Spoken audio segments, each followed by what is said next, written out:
People weren't wrong about you, they were just judging you at your weakest chapter. And what scares them now is that you didn't stay there. When people first encounter you in a season of struggle, that image becomes fixed in their minds. In a fast-moving judgment-driven culture like the United States, first impressions don't just matter, they harden. The moment you are seen tired, uncertain, broke, overwhelmed, or unsure of your direction, many people quietly decide who you are and how far you can go. They don't say it out loud, but internally they draw a line. This is your ceiling. This is as far as you reach. And once that mental label is applied, it becomes surprisingly resistant to change. Struggle makes others comfortable because it gives them context. It gives them a story they understand. In American culture, where success is often treated like proof of character and failure like a personal flaw, seeing someone down allows others to relax into comparison. If you are behind, they feel ahead. If you are uncertain, they feel stable. If you are lost, they feel found. Your pain becomes a reference point that reassures them about their own position. And when that happens, your growth stops being neutral, it becomes disruptive. What most people don't realize is that they are not reacting to who you are, but to who they needed you to be at that moment. You served a psychological purpose. You made the room feel balanced. You made the hierarchy feel safe. You made their self-image easier to maintain. That's why, when you begin to rise, the resistance isn't always obvious support or open hostility.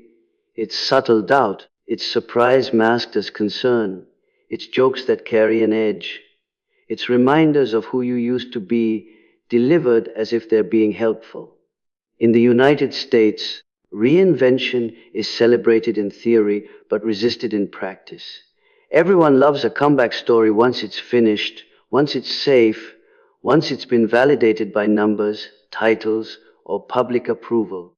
But very few people are comfortable witnessing the middle of transformation. The middle is messy. It contradicts their assumptions.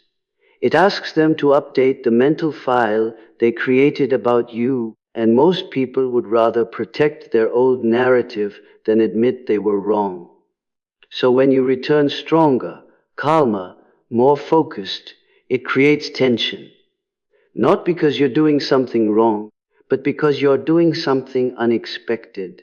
You're no longer matching the version they memorized. And the human brain dislikes unpredictability.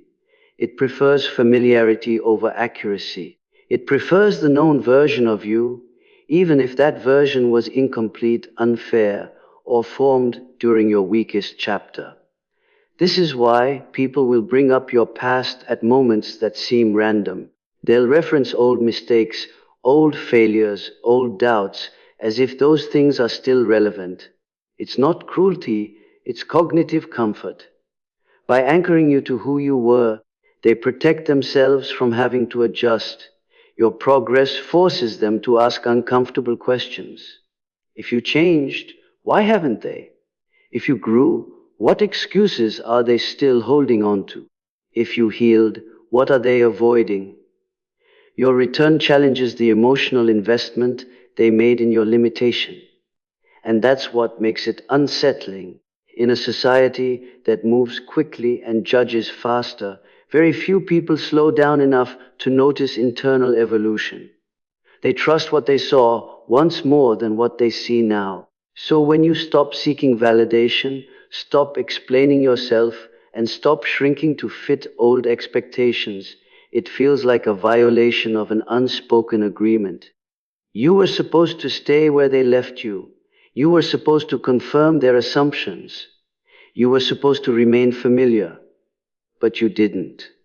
Instead, you used the season they dismissed you as the season you rebuilt yourself. While they were busy labeling, you were learning. While they were comfortable with their conclusions, you were uncomfortable enough to change, and that discomfort became fuel. Not dramatic fuel, not performative fuel. Quiet, disciplined fuel, the kind that doesn't announce itself until it's undeniable. For an American audience raised on visible achievement, this kind of growth is confusing. There's no immediate metric for it, no scoreboard, no applause, just consistency, just restraint, just someone who no longer reacts the way they used to. And that shift is deeply destabilizing to people who only knew how to relate to you through your wounds. The hardest part of evolving is accepting that some people will never update their view of you, not because you failed to show them, but because their identity depends on the old version remaining true. Letting go of that need to be understood is a rite of passage. It's the moment you realize your growth doesn't require permission, agreement, or applause. You are not responsible for the images others froze in time. You are not obligated to remain consistent with a chapter that nearly broke you. The version of you that struggled was real, but it was not final. And anyone who truly understands growth knows that beginnings are rarely impressive and transitions are rarely comfortable. Your return doesn't threaten people because you became superior. It threatens them because you became unpredictable in the best way. You refuse to stay defined by your lowest moment. You refuse to live inside a story that someone else wrote during a time when you were still figuring yourself out. And in a culture that often rushes to define, label, and categorize, that refusal is a quiet act of rebellion. Let them remember you how they need to. You don't need to correct the narrative. Time, consistency, and inner alignment will do that for you. What matters is that you know who you are now and that you never again mistake being underestimated for being incapable. When someone underestimates you, it's easy to assume the problem lies in your performance, your timing, or your ability. In the United States, where achievement is loudly measured and constantly compared, people are conditioned to believe that if they're being overlooked, it must mean they're lacking something.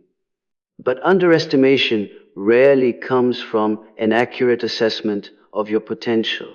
Much more often, it comes from the unresolved insecurities of the person doing the judging. People don't evaluate you in a vacuum. They evaluate you in relation to themselves. Their fears, doubts, ambitions, and regrets quietly shape how they see you. If your growth threatens the story they tell themselves about who they are, they will unconsciously minimize you. If your ambition mirrors something they gave up on, they will call it unrealistic. If your discipline highlights their inconsistency, they will call you lucky or obsessive. These reactions aren't about you, they're about self-protection.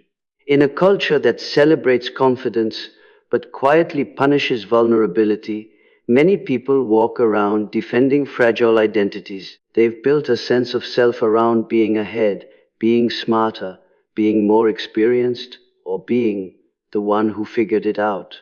When you show up uncertain, wounded, or behind, it reinforces their sense of superiority.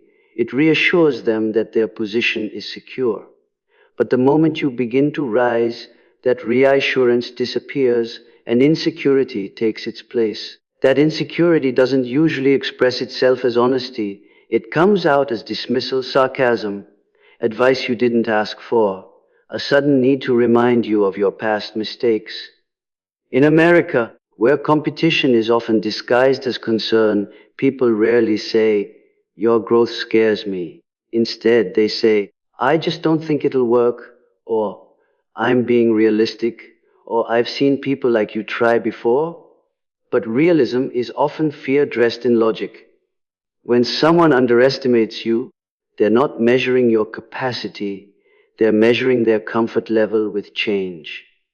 Your potential represents uncertainty. It introduces the possibility that the hierarchy might shift, that the roles might change, that the person who was once behind could move ahead. And for someone who relies on comparison to feel stable, that possibility is deeply uncomfortable. This is especially true in environments where worth is tied to productivity, income, or status. In such spaces, people subconsciously need others to remain predictable. They need you to stay in your lane so they don't have to question theirs. So when they sense that you're capable of more than your current position suggests, they shrink the idea before it has a chance to grow. They call it humility. They call it honesty. They call it knowing your place.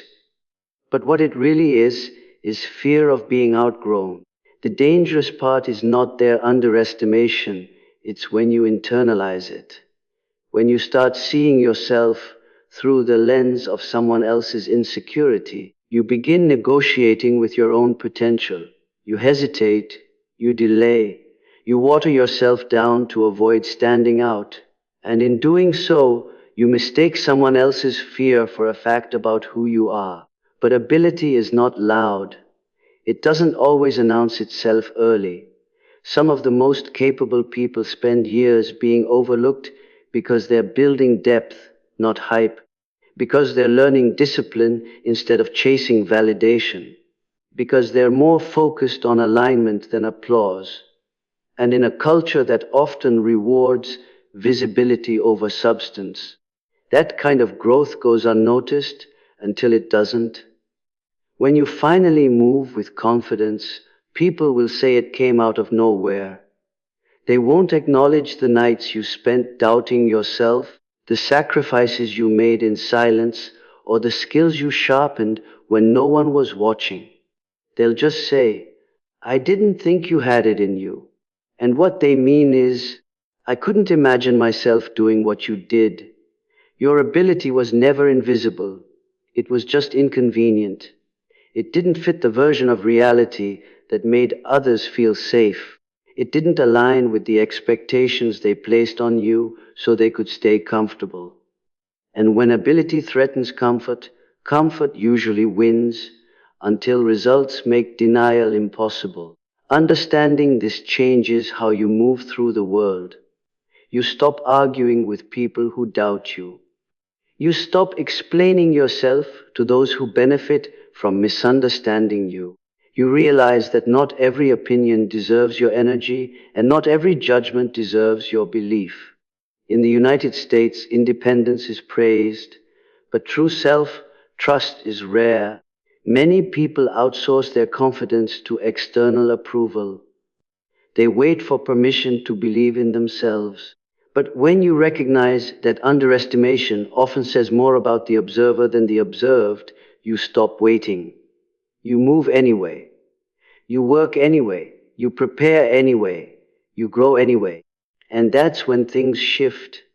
Because the moment your results begin to reflect your inner work, the same people who doubted you will reframe the story. They'll say they always knew you had potential. They'll act surprised but supportive. They'll distance themselves from their earlier skepticism, not because they've changed, but because your success now threatens their credibility more than your failure ever did. By then, you won't need their recognition. You'll understand that your ability was never the issue. The issue was that your growth required others to confront parts of themselves they weren't ready to face. And once you see that clearly, underestimation loses its power. It becomes background noise, a signal that you're moving beyond the limits of someone else's comfort, not the limits of your own potential. In a world that constantly asks you to be seen, heard, and validated, it's easy to believe that progress only counts if it's public.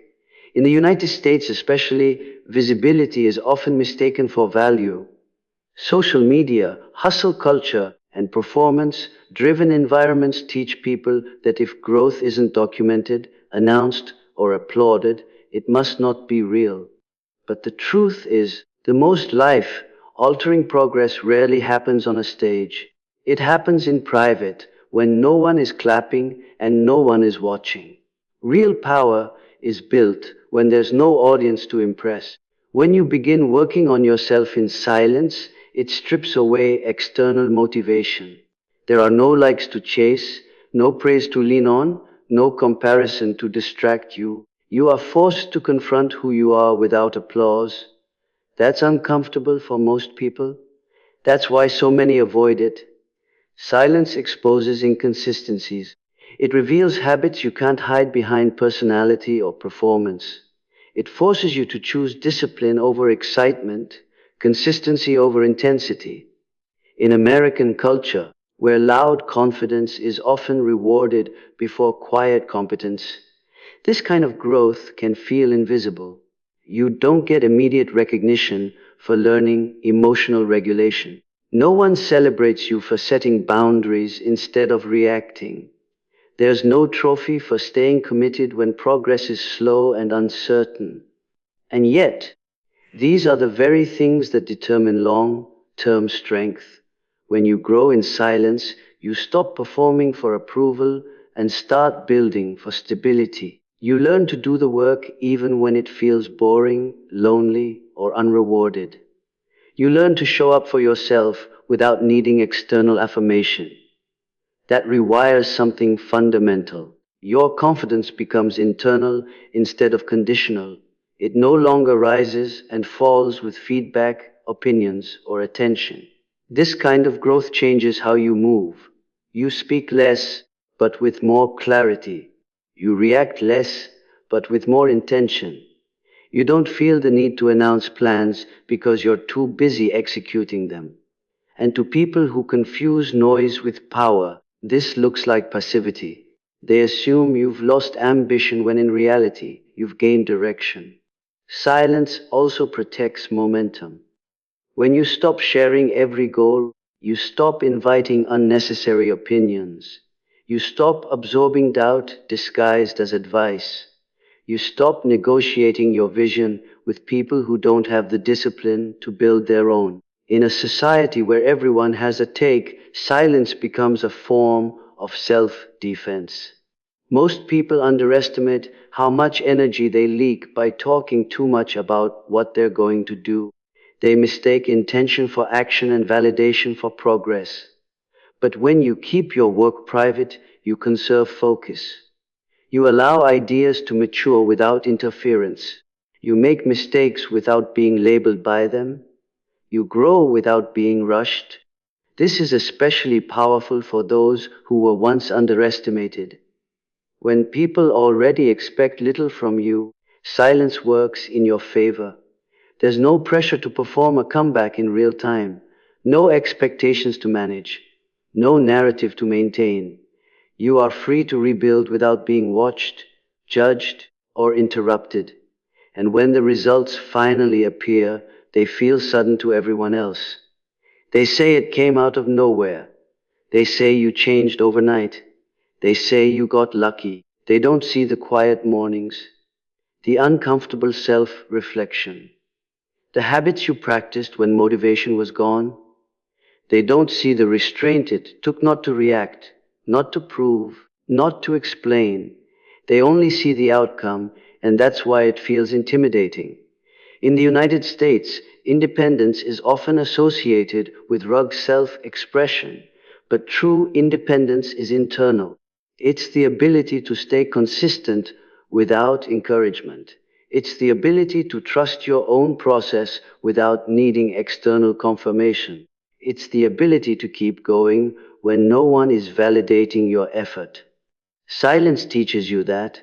It teaches you patience in a culture addicted to speed. It teaches you depth in a culture obsessed with surface. It teaches you self-respect in a culture that often trades authenticity for approval. And once you've built that foundation, nothing external can easily shake you. That's why quiet growth is threatening. It can't be tracked, controlled, or predicted. It doesn't follow timelines people understand. And when you finally step forward with results instead of explanations, it disrupts every assumption that was made about you. By the time your progress becomes visible, it's already solid. It doesn't crumble under criticism because it wasn't built for praise. It doesn't slow down when attention fades because it never depended on it. And that's what makes it powerful. The loudest version of growth burns fast, the quiet one lasts. And in a world full of noise, the person who learned to build in silence returns with a strength that doesn't need to announce itself, because it speaks for itself. When people first meet you, they don't just observe you, they assign you a role. Without realizing it, they decide how you fit into their world. You become the struggling one, the quiet one, the unreliable one, or the one with potential but no follow through. These labels aren't always spoken, but they shape how people interact with you, what they expect from you, and how seriously they take your ideas. Over time, that role hardens into an identity they believe is accurate and permanent. What most people don't admit is that these roles serve a purpose. They create predictability. They help others feel oriented and in control. In American culture, where efficiency and categorization are valued, people are quick to sort others into mental boxes. Once you're placed in one, you make sense to them. You stop being a question mark, and as long as you stay inside that assigned identity, the social order feels stable. Your comeback disrupts that stability. When you return more confident, more disciplined, more grounded, you violate the unspoken agreement to remain who they decided you were. Suddenly, their old assumptions don't work. The jokes land differently. The advice feels outdated. The dynamic shifts. And instead of updating their perception, many people experience discomfort. It's easier to question your change than to question their judgment. In the United States, personal branding is everywhere, but real identity change makes people uneasy. Reinvention is applauded from a distance, but up close it threatens familiarity. If you're no longer the version they relied on to feel superior, helpful, or secure, they lose a reference point. Your growth removes a psychological anchor they didn't know they were using. That's why reactions to your comeback are often emotional rather than logical. Some people become dismissive, others become oddly competitive. Some suddenly act supportive but distant, and some quietly pull away. These reactions aren't about your behavior, they're about the collapse of an identity they assigned you and built expectations around. When you stop needing approval, the power balance changes. When you stop over explaining, people lose leverage. When you no longer react emotionally, old manipulation stops working. And that can feel threatening to those who benefited from your uncertainty. Your return forces a choice. They must either update their view of you or defend the old one.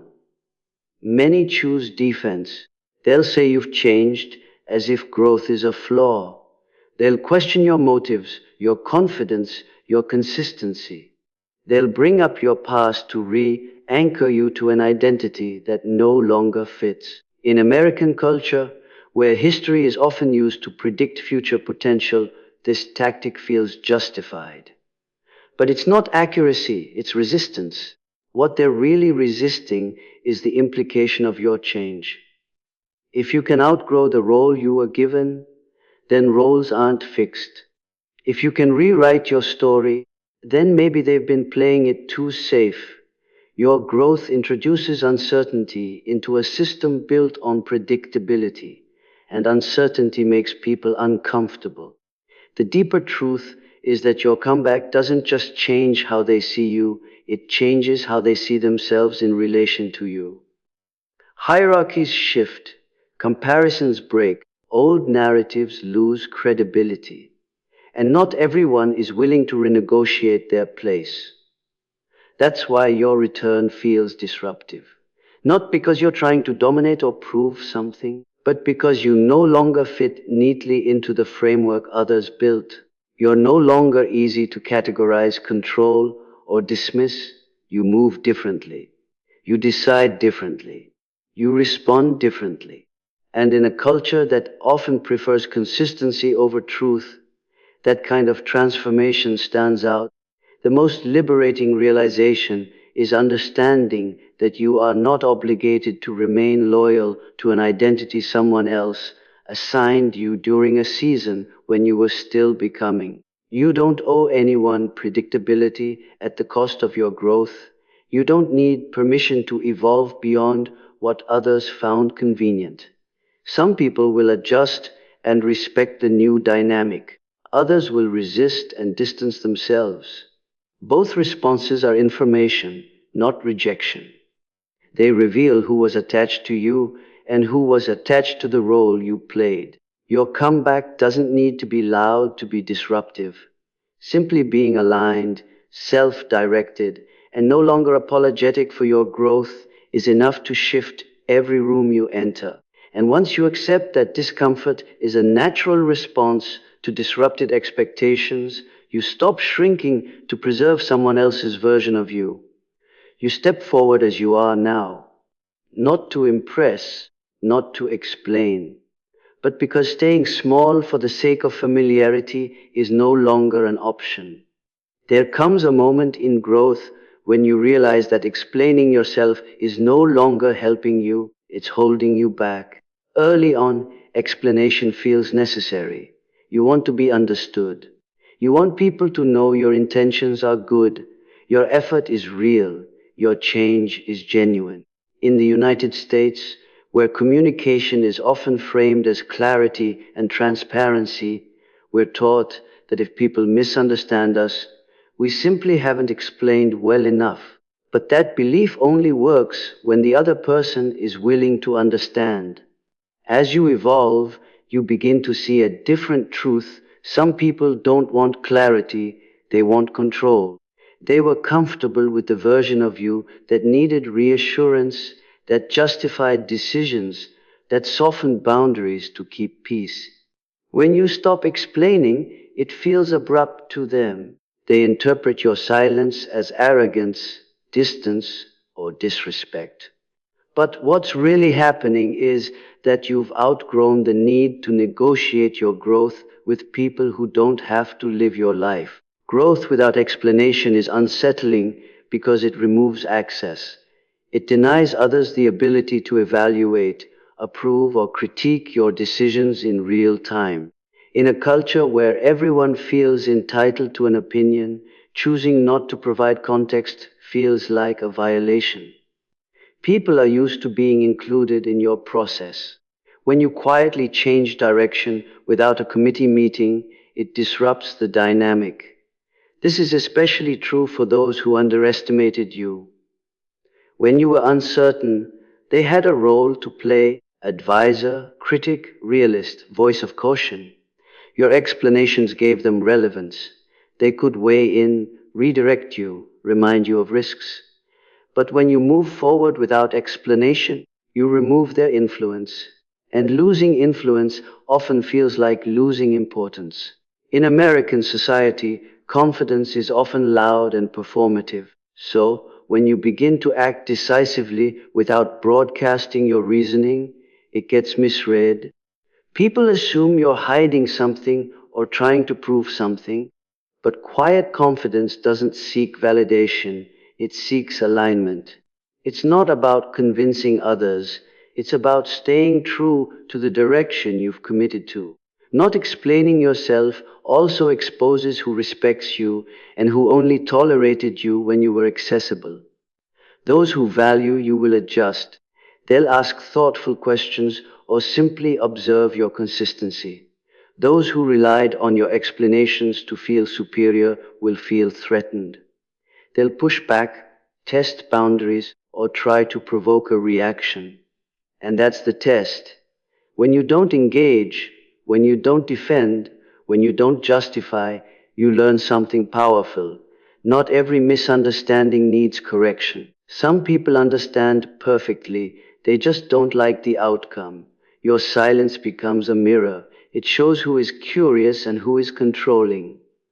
In the US, where self-expression is often equated with oversharing, restraint becomes a form of authority. Choosing what not to say signals self-trust. It shows that you no longer need consensus to move forward. That independence is intimidating to people who rely on external validation to feel secure. There's also a deeper layer to this shift. When you stop explaining, you stop trying to be perceived a certain way. You let your actions speak over time. That requires patience and emotional regulation. You have to be willing to let people misinterpret you in the short term so the truth can reveal itself in the long term. Most people can't tolerate that discomfort. They rush to clarify, to fix the narrative, to regain approval. But real growth asks you to hold your ground without applause, to stay steady even when you're misunderstood, to trust that consistency will eventually outpace opinion. Your silence doesn't mean you lack clarity, it means you found it. You know why you're doing what you're doing. You know where you're going, and you're no longer interested in convincing people who don't have the discipline to walk the path with you. That's not arrogance. That's maturity. The people who truly matter will adapt to the new version of you without requiring constant access to your reasoning. The rest will label you, judge you, or distance themselves. And that's okay. Growth naturally filters relationships. When you move without explanation, you reclaim your energy. You stop leaking focus into conversations that go nowhere. You stop negotiating your future with voices from your past. You stop shrinking your vision to make it digestible. And that's why this stage of growth is often misunderstood. It looks cold to those who benefited from your warmth. It looks distant to those who depended on your availability. But in reality, it's the moment you choose direction over distraction. You don't owe everyone a map to your future. Sometimes the most powerful thing you can do is move forward quietly, let results arrive on their own, and allow people to adjust or not without dragging you back into old roles. That's when growth becomes irreversible. There is a reason your growth makes some people uncomfortable, and it has very little to do with jealousy in the shallow sense. It has everything to do with exposure. When you rise after being underestimated, you don't just change your own life, you quietly confront others with the parts of themselves they've been avoiding. Without saying a word, your progress becomes a mirror, and not everyone is prepared to look into it. In the United States, the culture is built on possibility.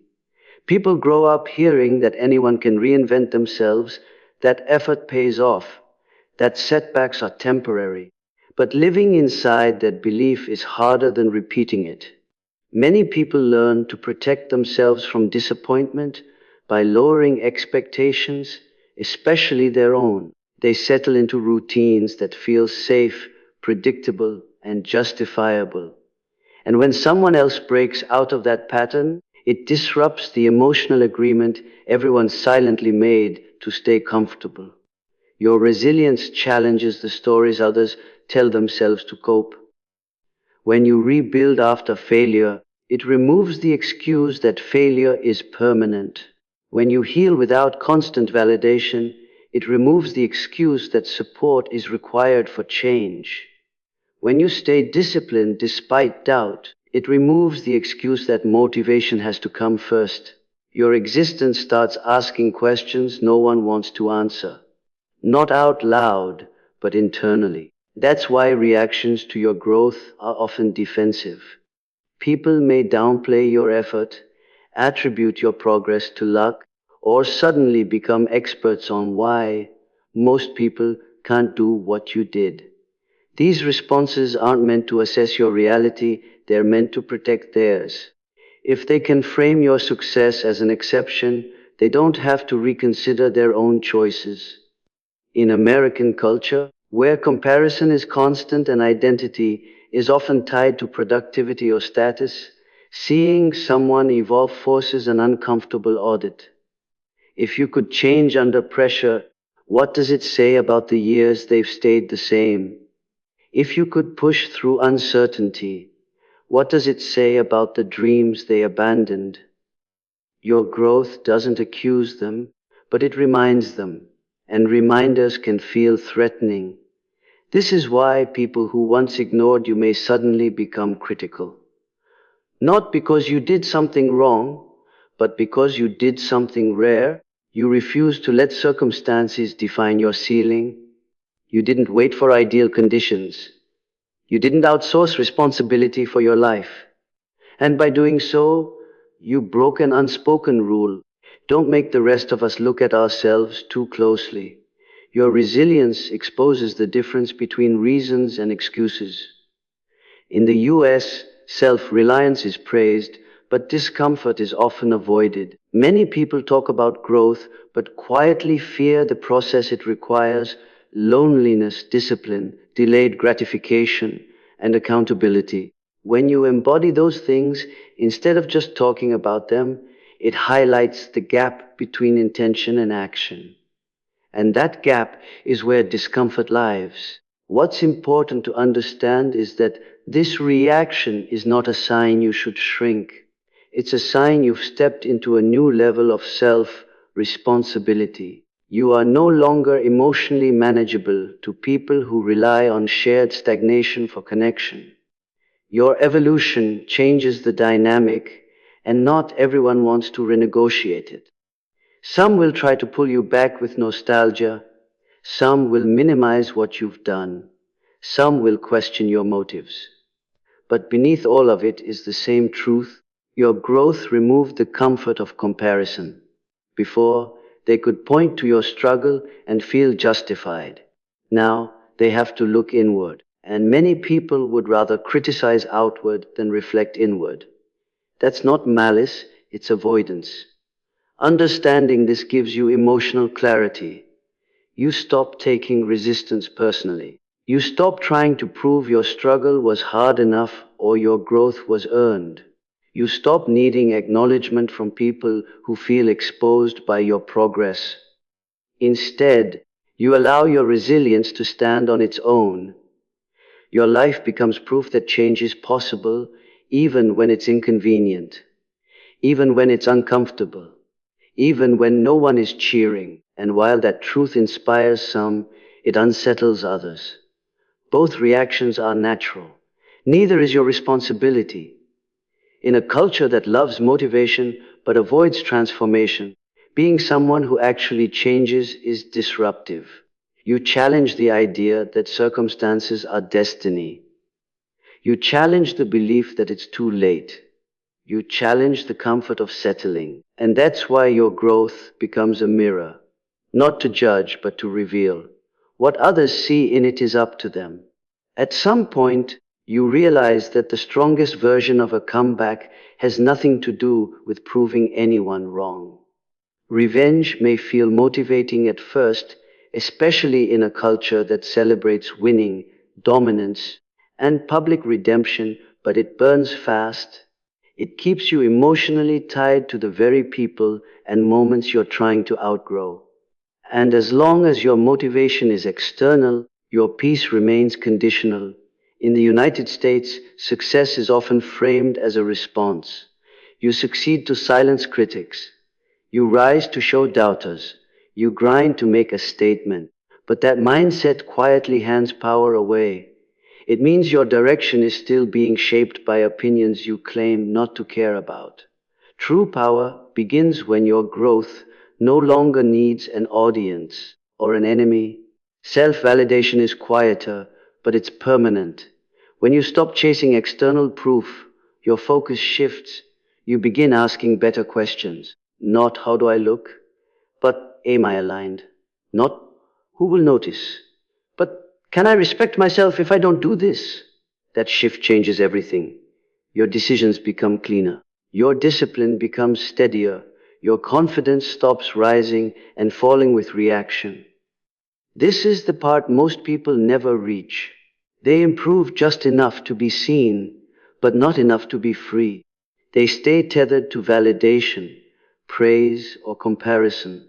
But when you validate yourself, when you know your effort, your integrity, and your growth are real without needing witnesses, you step into a different level of autonomy. and that autonomy is intimidating. People are used to negotiating influence. They understand how to deal with insecurity, people pleasing, and over explaining. But they don't know how to move around someone who is internally anchored. Someone who doesn't argue, doesn't boast, and doesn't chase approval. That kind of certainty can't be manipulated, and systems built on reaction don't know what to do with it. Self-validation also changes how you relate to your past. You no longer need to rewrite history to make yourself look better. You can admit mistakes without collapsing into shame. You can acknowledge weakness without staying loyal to it. You don't deny where you came from, but you're not defined by it either. In a culture that often equates confidence with performance, this internal steadiness looks unfamiliar. People may mistake it for detachment or arrogance, but it's neither. It's groundedness. It's knowing that your worth doesn't increase when you're praised or decrease when you're doubted. When you validate yourself, you stop chasing closure from people who can't give it. You stop waiting for apologies that may never come. You stop needing acknowledgement from those who benefited from your silence or your struggle. That's not bitterness, that's liberation. Your comeback becomes sustainable because it's no longer fueled by emotion alone. It's fueled by values, by standards, by a quiet commitment to becoming someone you respect.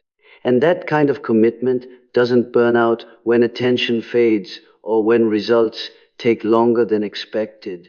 The irony is that once you stop trying to prove anything, people notice more. Not because you're louder, but because you're calmer. Not because you're aggressive, but because you're consistent. You don't chase recognition, and that makes your presence feel solid. In the United States, independence is often defined by external success, money, status, visibility. But the deepest form of independence is internal. It's the ability to move forward without needing permission, applause, or revenge. It's choosing growth even when no one is watching and peace even when pride wants a fight. Your return doesn't need to scare people to be powerful. The fear comes naturally when others realize you're no longer reacting, explaining, or performing for them. You're simply living in alignment with who you've become. And that's the ultimate comeback. Not being seen, not being admired, but being free. When you validate yourself, you don't just return stronger, you return untouchable.